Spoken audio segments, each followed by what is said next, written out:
اور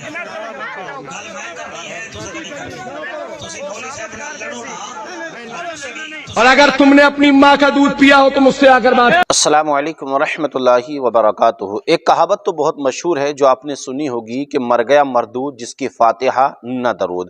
آئیے میں آپ کو ایک ویڈیو دکھاتا ہوں۔ یہ ویڈیو جو آپ اپنی اسکرین پر دیکھ رہے ہیں، اس ویڈیو میں یہ جو دو بزرگ آپ کو نظر آ رہے ہیں، یہ بزرگ دونوں دیوبندی ہیں۔ یہ کرسی پہ بیٹھے ہوئے مولانا جن کے ہاتھ میں مائک ہے، ان مولانا کا نام ہے جعفر قریشی صاحب۔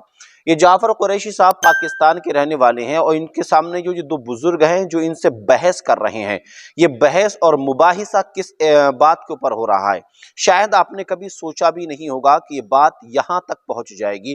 مولانا جعفر قریشی صاحب اپنے بیان میں نماز جنازہ کا ذکر کر رہے تھے، اور نماز جنازہ کے بعد کی دعا کا ذکر کر رہے تھے کہ نماز جنازہ کے بعد میں جو امام صاحب دعا مانگتے ہیں، مختصر دعا ہوتی ہے وہ، کہ جب نماز جنازہ ہو جاتی ہے، جب امام سلام پھیر دیتا ہے، جنازے کی نماز ہو گئی، اس کے بعد میں مختصر دعا ہوتی ہے، جنازہ لے کر قبرستان لوگ چلے جاتے ہیں۔ لیکن یہ جو دیوبندی بزرگ آپ کو نظر آ رہے ہیں جو مولانا جعفر قریشی صاحب سے بحث کر رہے ہیں، یہ دونوں دیوبندی ہیں، اور ان کا کہنا یہ ہے کہ بھئی نماز جنازہ کے بعد میں دعا مانگنا جائز نہیں ہے، اور جو دعا مانگتا ہے وہ بدعتی ہے۔ یار بڑی حیران کن بات یہ ہے کہ دعا مانگنا بھی بدعت ہو گیا۔ میں نے کہا تھا نا کہ یہ بدعت، جو ٹریننگ آپ آرمی کے لیے جائیں گے، جب آرمی کو جوائن کریں گے یا ٹریننگ اس سے پہلے لیں گے، تو وہاں پر آپ کو سکھایا جاتا ہے لیفٹ رائٹ لیفٹ رائٹ۔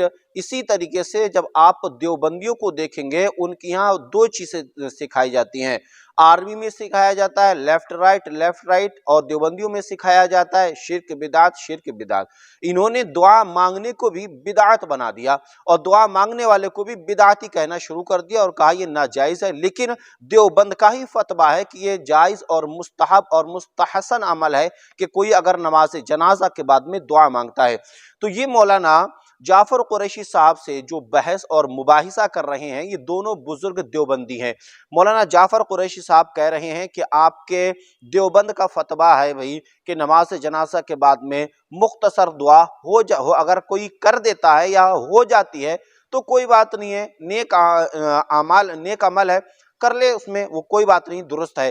لیکن یہ دونوں دیوبندی مولانا جو کہ جعفر قریشی صاحب سے لڑ رہے ہیں، اور اسی بات پر لڑ رہے ہیں کہ بھئی تم نے نماز جنازہ کے بعد دعا مانگنے کو درست یا صحیح کیوں قرار دے دیا، یا کیوں تم عوام کو اس طرف مائل کر رہے ہو کہ نماز جنازہ کے بعد میں دعا مانگی جائے۔ اگر عوام اس طرف مائل ہو جاتی ہے اور نماز جنازہ کے بعد میں دعائیں ہونے لگتی ہیں تو یہ بدعت ہے، گناہ ہے۔ دعا مانگنا کب سے گناہ ہو گیا؟ اللہ کے نبی صلی اللہ علیہ وسلم نے فرمایا الدعاء مخ العبادہ، دعا عبادت کا مغز ہے۔ دعا عبادت کا مغز ہے۔ جب دعا عبادت کا مغز ہے تو وہ دعا مانگنا بدعت کب سے ہو گیا؟ یار یہ اس بات کا کوئی جواب ہی نہیں دے پا رہا ہے۔ ہماری بات یہ سمجھ میں نہیں آ رہی ہے کہ بھئی اگر دعا مانگنا جو ہے بدعت ہو گیا تو کہیں نہ کہیں تو دعا مانگنے کو ناجائز لکھا ہوگا۔ ہاں لکھا ہے ایک جگہ۔ مولانا جو دیوبند کا فتویٰ ہے اس کے اندر ایک طرف اشارہ کیا گیا ہے، یہ فتویٰ میں آپ کی اسکرین پر لگاتا ہوں، اس کو آپ ذرا پڑھ کے دیکھیے۔ اس میں اشارہ یہ کیا گیا ہے کہ زیادہ لمبی دعا اگر کی گئی اور قبر کے سامنے پورے اجتماعی طور پر ہاتھوں کو اٹھا کر دعا مانگی گئی تو ہو سکتا ہے لوگوں کے ذہن میں یہ سوال پیدا ہو، یا ان کے ذہن کے اندر کوئی سوال جو ہے بن کر ابھر جائے کہ جو مردہ لیٹا ہوا ہے جس کے سامنے دعا کر رہے ہیں، کہیں ایسا نہ ہو کہ لوگ یہ سوچنے لگیں کہ ہم اس سے دعا مانگ رہے ہیں۔ یار فتویٰ دینے والا بھی بڑے کمال کی بات کرتا ہے اور بڑے کمال کے کاموں کو انجام دے دیتا ہے۔ جب کوئی کسی مردے کے سامنے، جنازہ سامنے رکھا ہوگا، چارپائی سامنے رکھی ہوگی، مردہ سامنے لیٹا ہوگا ہمارے، تو کوئی اس کو کیا خدا سمجھ لے گا؟ یار کوئی اس مردے کو خدا سمجھ لے گا؟ دنیا جانتی ہے سامنے پڑا ہوا جنازہ ہے اور پلنگ کے اوپر پڑا ہوا مردہ ہے، اس کو کون خدا سمجھ لے گا؟ تو اس سے کون سا شرک ہو رہا ہے؟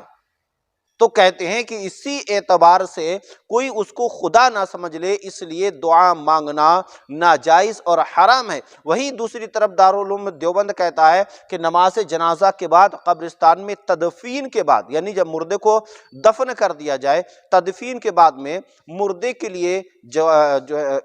لیے دعا کرنا مستحب مستحسن عمل ہے اور درست ہے، کر دینا چاہیے۔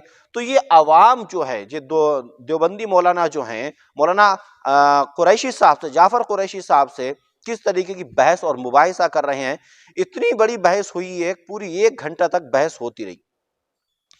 1 گھنٹہ بحث کے بعد میں رزلٹ یہی نکل کر آیا کہ ان دیوبندیوں کو اپنے دیوبند کا فتویٰ ماننا پڑا، اور ماننے کے بعد میں یہ وہاں سے اپنا منہ کالا کرا کر چلے گئے۔ اب یہ اپنے اباؤں کی بھی نہیں مانتے ہیں، نہ تو یہ پڑھتے ہیں نہ لکھتے ہیں، بس ادھر ادھر سے سنا، مولانا طارق جیسے لوگوں کی باتیں سن لی، مولانا طارق جمیل جیسے لوگوں کی باتیں سن لی، اسی کے اوپر پھولنے لگے، بھائی چھوڑو، اب تو ہمارے مولانا نے ایسا کہہ دیا، ہمارے مولانا نے ویسا کہہ دیا۔ ان کو اپنی کتابیں ہی پڑھ لینا چاہیے، جب اپنی کتابیں پڑھ لیں گے تو خود ہی سمجھ جائیں گے بھائی کیا جائز ہے کیا ناجائز ہے۔ ان کی کتابوں کے اندر بھی یہ چیز لکھی ہوئی ہے کہ تدفین کے بعد میں مردے کے لیے قبر پر کھڑے ہو کر اور کعبے کی طرف منہ کر کے ان کے لیے دعا کرنا جائز مستحب مستحسن عمل ہے، کہ اس سے قبر والے کو سکون ملتا ہے۔ جب قبر والے کو سکون ملتا ہے تو یہ کہاں سے پیدا ہو کر کے آ گئے کہ دعا کرنے والے کو انہوں نے بدعتی کہنا شروع کر دیا۔ دیوبندیوں سدھر جاؤ ورنہ اس دنیا سے گزر جاؤ۔ السلام علیکم ورحمۃ اللہ وبرکاتہ۔